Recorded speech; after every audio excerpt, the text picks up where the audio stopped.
Ben, how do you beat these bigger opponents? You don't. You join them. You Whoa. take steroids. Yes. You start lifting weights. You Yes. become the big guy. Eat. And then you beat them. Eat food. Caloric surplus.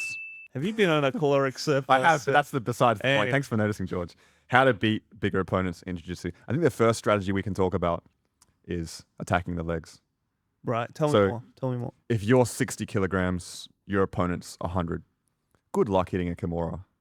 If they've got their hands locked and you're trying to grip fight to break their grip to hit a Kimura, it's going to be incredibly difficult.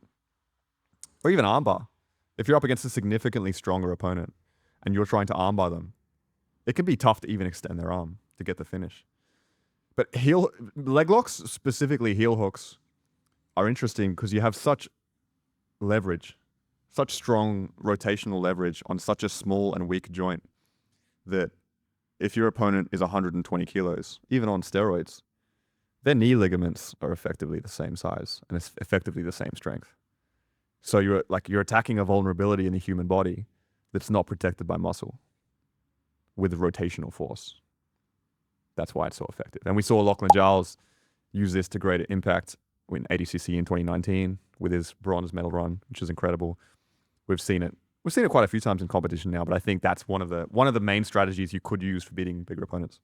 Can you give me some why a heel hook is more effective compared to an armbar? Like the way I'm thinking about it, it's just, it's a joint, like elbow joint versus knee joint. What's the difference? Do we know?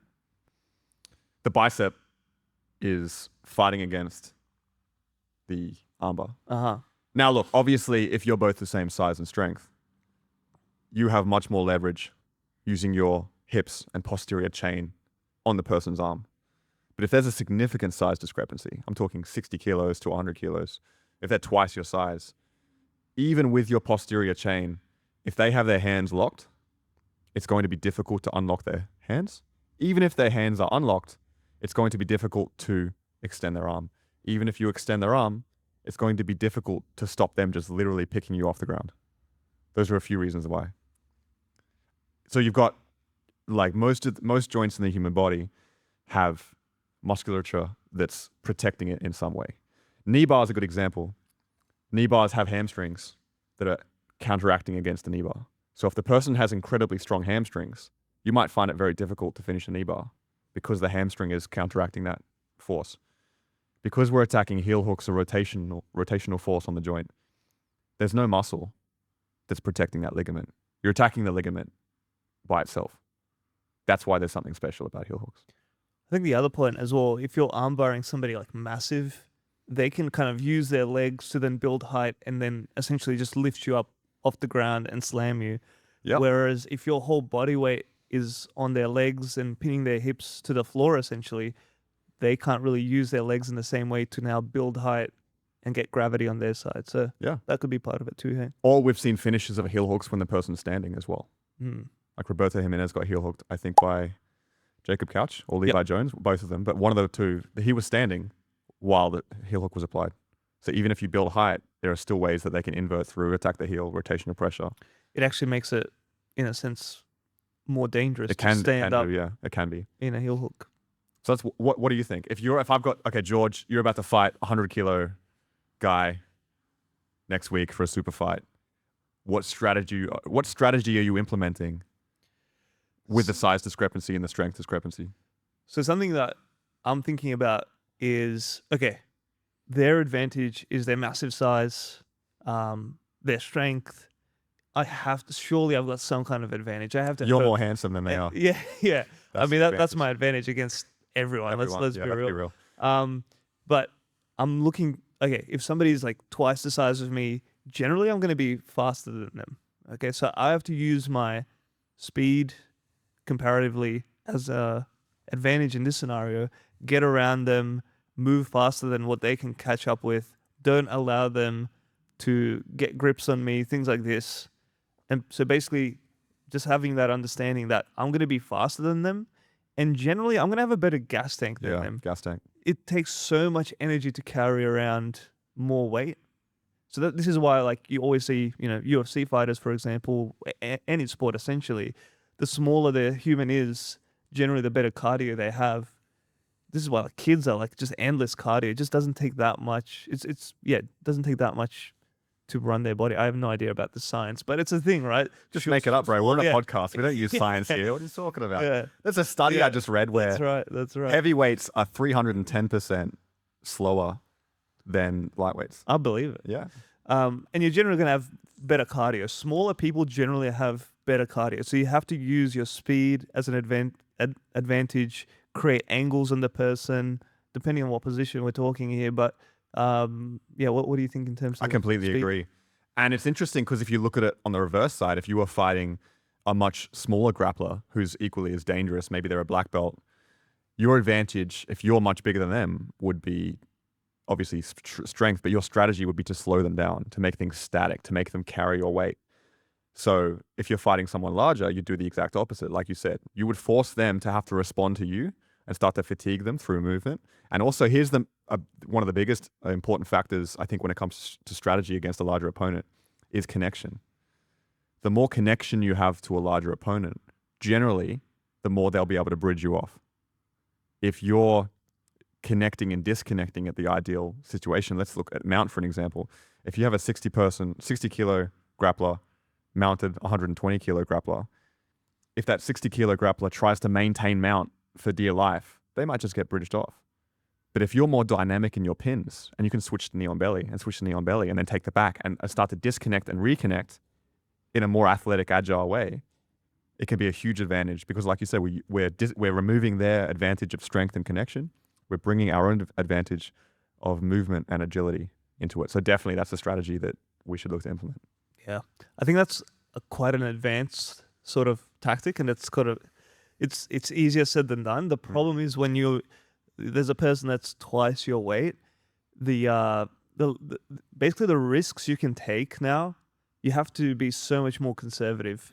Any sort of overcommitment, over-attachment to them, you're on the bottom straight away. If you were on mount or on side control and you make any mistake, it's over. You're now on top and you're on bottom. Yeah, it's over for you. So it's really being super conservative. I think if you're a smaller person, you're really concentrating on control and, like you said, not being too connected, forcing them to carry your weight, but not being overly connected to where, okay, now as soon as they do a bridge, you've rolled over to the bottom side now. Even the style of guard you can play might have a significant impact. So if you're used to fighting people your own size and you love to use these inside close distance guards like a butterfly guard or even a half guard to some extent, then it's going to be much harder to implement an effective butterfly guard against a much bigger opponent. So I often see smaller grapplers have the most success when they implement more of a distance guard. So you watch about some of the outside guards, like De La Riva is a good example. Whenever I have my feet and legs completely in front of us, so they haven't beaten, you look at collar sleeve and spider guard in the gi as well. The smaller grappler generally uses better distance management and further distance management and more long distance guards when it comes to a bigger opponent. Because if you have like a Mikey Musumeci against a large opponent, if Mikey plays butterfly guard, it might be very difficult for him to get any sweeps going. But if he plays a collar sleeve or De La Riva, something with a more distance, he might have more success. Yeah. I think a great guard that scales really well is like K-guard. Shout out Lachlan Giles once again. Shout out Lucas Kennard. Yeah. So that's always a great option. I think whenever I'm versing someone heaps bigger than me, I'm either looking to enter their legs as per your like very first point. If you can, enter their legs. If I can't, I'm looking to get around them using my speed to get around them. Things like arm drags are super effective because they're not going to be as fast. And as soon as you can get an angle on them, you can start chasing their back. So that's the big thing is like, finding the back as well, going around them, finding the back, getting on top.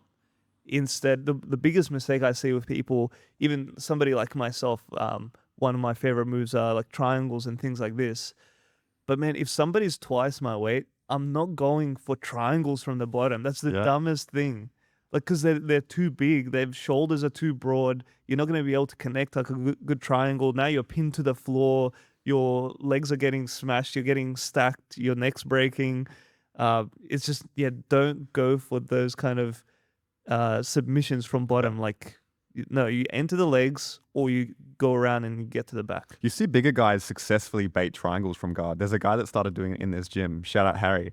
He's been baiting triangles on people because he'll leave his arm out. As soon as they shoot a triangle, he'll just explode aggressively in the side, and it works very well. And he tried, it doesn't. I don't think that scales very well personally, like baiting triangles, but he's had success with it. I just reminded me of a personal story that I competed in a internal competition, but it was open weight. And my first opponent was a powerlifter that weighed 105 kilos probably, and I was about 70 kilos at blue belt. And you mentioned the arm drag, which is genius because even from the standing position, you've implemented a strategy that scales well against bigger opponents. I didn't know that. No one told me that arm drags were a thing. So I'm like, I see this guy, I'm like, you know what I'm going to do? Double leg takedown. No setup. Yeah. Just fucking send it. And guess what happened? No, I didn't get it. He sprawled on me and choked me immediately. It was a terrible takedown. I didn't have the thought process to either pull to a distance guard or to have a takedown that scales against bigger opponents. I was like, I like doing double legs. Let's fucking send it. Yeah. And I sent it with, I was too far away. I had no setup. He sprawled heavy on my head immediately and hit me with like a clock choke within 30 seconds. And I was like, that was fucking stupid. Yeah, you just can't take risks against like massive people. A good example of the arm drag, if you want to watch comp footage, is Gordon Ryan versus that giant Swedish dude or something. Oh yeah, let's play that clip. Yeah, have a look at that clip. He does it from memory. He does like a beautiful arm drag. Like even Gordon, he was looking to get to the legs. If you can't get to the legs, arm drags, things like this to get on top. Yeah, arm drags. Shout out arm drags. You mentioned getting to the back. Why is getting to the back a strategy for bigger opponents? This is once again, we're using our speed. So think of like a giant boulder or just a giant that's moving very slowly. We should be able to beat them to that angle, start chasing the back.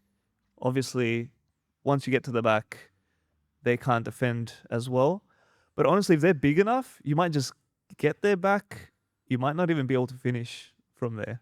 But at least you've got the back. At least you're on their back. Yeah, but it might be hard, man. If someone's big enough, reality is it's hard to finish even from the back. Like, you might just have to, like the best case, if you want to sub someone bigger is once again the legs. The legs. Sometimes you'll get the back of like a massive person.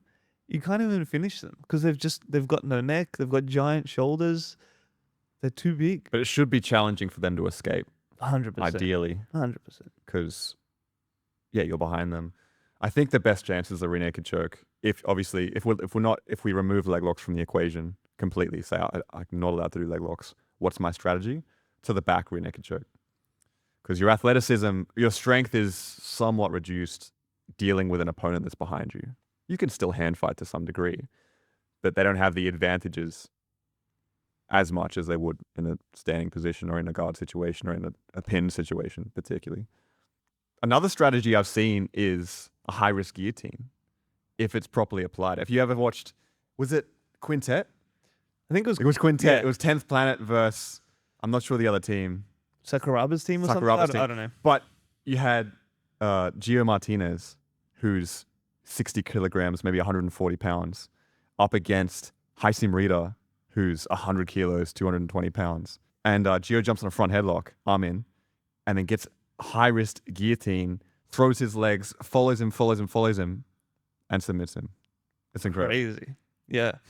I think it was a Marcella team. Marcella team? So slightly different, I think. But if you can apply that much leverage to just the neck and control them with your hips, incredibly powerful submission to attack bigger people. So if we were to summarize the strategy, attack the legs, attack the back, attack the neck, understand connection, understand your advantages, use your advantages. Ben, I wish somebody told me this earlier. Me too, brother. Me too. And arm drags. Yes. Arm drags all day. Yes. Basically what Marcelo Garcia. Yeah. Just copy him. That's true. Shout out Marcelo. Let us know in the comments if you've fought someone bigger. How'd it go?